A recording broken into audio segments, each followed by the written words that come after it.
इथे मी लसणाचा पराठा बनवण्यासाठी गव्हाचे पीठ घेतलंय। आता याच्यात आपण मीठ टाकूया थोडंसं चवीपुरतं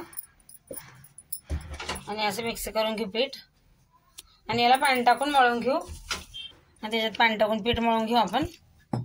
पीठ घेतलं आता मळून। आता आपण याच्यात टाकायचा मसाला आता तयार करून घेऊया लसूण ते। इथे मी तूप घेतलंय आता याचं गरम करून घेऊया आता।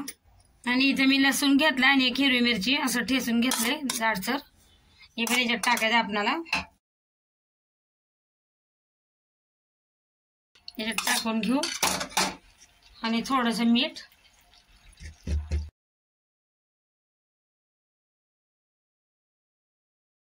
आणि थोडीशी लाल मिरची।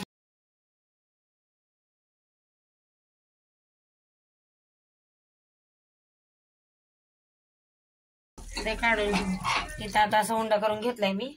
याला पीठ लावून आता असं लाटून घेऊ आपण आता चपाती सारखं।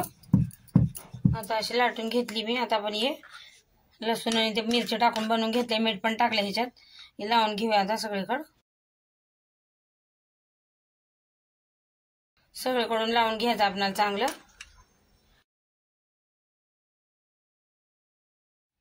आणि इथे मी अशी जाडसर मिरची वाटून घेतली आहे अशी। हे पण टाकूया ह्याच्यावर आणि हिरवी कोथिंबीर बारीक चिरून घेतली आहे, हे पण टाकूया। आणि याला असं घडी करत करत असं करून घ्यायचं सगळीकडून।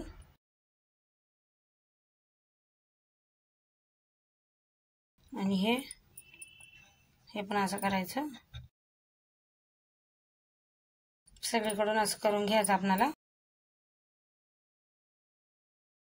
आणि असं गोल करून घ्यायचं गुंडाळायचं असं। आणि हे असं हाताने करून घ्यायचं।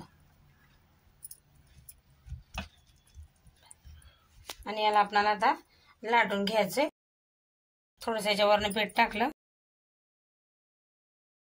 हलकसं लाटायचं आपल्याला, जास्त जोर नाही लावायचा। आता इथे तवा ठेवलाय मी गरम करायला, याच्यात तेल टाकून घेऊया। आणि हा पराठा आपण असा केला तर टाकून घेऊ याच्यावर आणि याला आपण भाजून घेऊ, चांगलं शेकून घेऊ। थोडं वरनं पण तेल टाकायचं। आता आपण पलटून घेऊया। हे बघा किती मस्त भाजलाय। आणि इकडून पण असं भाजून घेऊ आपण मस्त। आता दोन्ही साईडकडून भाजून झाला आपल्याला पराठा लसूणचा। आता याला काढून घेऊया। बघा किती चांगले लच्छ पडलेत। हा बघा दुसरा पण असाच बनवून घेतला।